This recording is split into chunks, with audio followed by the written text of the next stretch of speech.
इन्नल्लाह व मलाइकतहु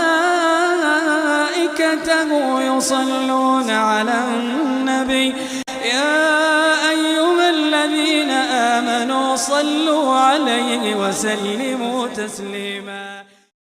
बिस्मिल्लाहिर्रहमानिर्रहीम। सामीन हज़रात, अभी एक बहुत बड़ा नमूना नमूदार हुआ है। उसने एक फाउंडेशन कायम किया है और उस फाउंडेशन के नाम पर वो चंदे की अपील कर रहा है और वो ये कह रहा है कि मेरे इस फाउंडेशन का माहाना ख़र्चा 30,000 रुपये है, लिहाजा लोग इस फाउंडेशन की मदद करें। मकसद क्या है? मकसद ये है कि लोगों के सामने दीन की दावत पेश की जाए, जबकि इस फाउंडेशन का मकसद, जैसा कि उसकी गुफ्तगू से वाज़ेह है, कि दावत दीन नहीं बल्कि अहले हदीसों को बुरा भला कहना है।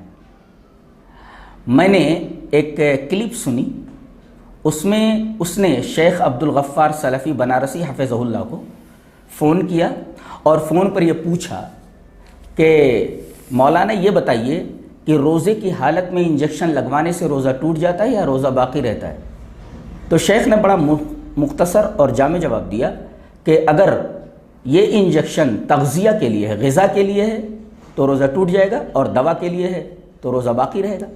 जवाब बहुत ही मुख्तसर और बड़ा ही जामे है, लेकिन ये नमूना इस बात पर मुसिर था कि इंजेक्शन लगवाने से रोज़ा टूट जाता है अगर वो ग़िज़ा के लिए है, और रोज़ा नहीं टूटता अगर वो दवा के लिए है।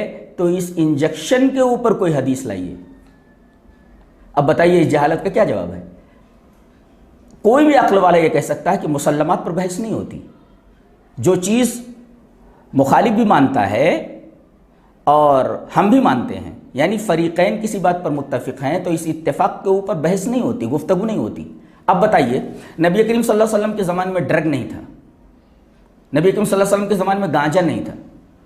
अब कोई ये पूछे कि ड्रग हलाल है या हराम है, गांजा हलाल है या हराम है, कोई भी ये कहेगा कि गांजा हराम है, इसी तरीके से ड्रग भी हराम है। क्यों?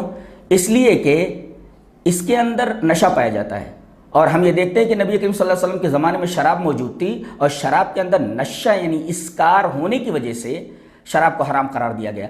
अब वही इल्लत, जो इल्लत हुर्मत शराब में, वही इल्लत गांजे के अंदर भी और ड्रग के अंदर भी पाई जा रही है, लिहाजा वही हुक्म यहाँ भी लगा दिया जाएगा। इसलिए कि अगर इल्लत में इश्तराक है तो हुक्म में भी इश्तराक होगा। ये तो एक पागल आदमी भी बोल सकता है, एक बच्चा भी ये बात कह सकता है। इसी तरीके से मैं ये पूछता हूँ कि अगर आदमी मुंह से पानी पी ले तो रोज़ा टूटेगा कि नहीं? जाहिर है कि रोज़ा टूट जाएगा, और मुंह से पानी पीना यह आदत है। अब मेरा दूसरा सवाल यह है कि अगर कोई आदमी नाक से पानी पी ले तो? नाक से पानी पीना यह आदत नहीं है, लेकिन नाक से भी अगर पानी पी लेगा तो रोज़ा टूट जाएगा। दलील इब्न खुज़ैमा की वो हदीस है कि नबी करीम सल्लल्लाहु अलैहि वसल्लम ने इरशाद फरमाया, व बालिग फिल इस्तिंशाक़ इल्ला अन तकूना साइमन, रोज़े की हालत में इस्तिंशाक मत करो, यानी नाक में दूर तक पानी मत चढ़ाओ, मबादा वो पानी तुम्हारे पेट में चला जाए। और पानी अगर पेट में चला गया तो ये तग़ज़िया है, ग़िज़ा है, जिसकी वजह से तुम्हारा रोज़ा टूट जाएगा। तो पानी अगर मुंह से पीता है, जो आदत है, वो उसके ज़रिए अगर पेट में पानी पहुंचता है तो भी रोज़ा टूट जाएगा। और अगर नाक से पानी पीता है, जो आदत नहीं है, उसके ज़रिए भी अगर पेट में पानी चला जाए तब भी रोज़ा टूट जाएगा। इसलिए कि दोनों का मकसद एक है। मुंह से पानी पिए तब भी मकसद तग़ज़िया है, और अगर नाक से पानी पिए तो भी इल्लत तग़ज़िया है, लिहाजा इल्लत मुश्तरक होने की वजह से हुक्म मुश्तरक हुआ। दोनों सूरतों में रोज़ा टूट जाएगा, चाहे नाक से पानी पिए या मुंह से पानी पिए। अब ये नाक से पानी पीना जो आदत नहीं है, बेनी इंजेक्शन की तरह है। नबी करीम सल्लल्लाहु अलैहि वसल्लम के ज़माने में इंजेक्शन नहीं था।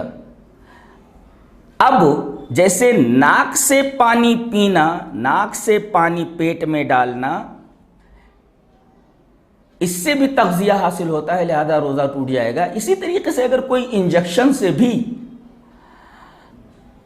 बदन के अंदर, पेट के अंदर ऐसी चीज़ पहुंचाता है जो तग़ज़िया का बाइस बनती है, या इसी तरीके से ग़िज़ा उससे हासिल होती है, तो रोज़ा टूट जाएगा।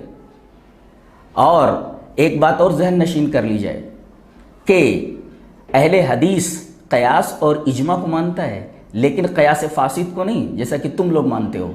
और अहले हदीस का ये भी मनहज है और अकीदा है कि क़यास और इजमा ये दोनों किताब व सुन्नत किताबें हैं। अगर कोई क़यास किताब व सुन्नत के ख़िलाफ़ है तो उस क़यास को नहीं लिया जाएगा। क़यास को हम मानते हैं और इस वजह से मानते हैं कि हदीस से साबित है।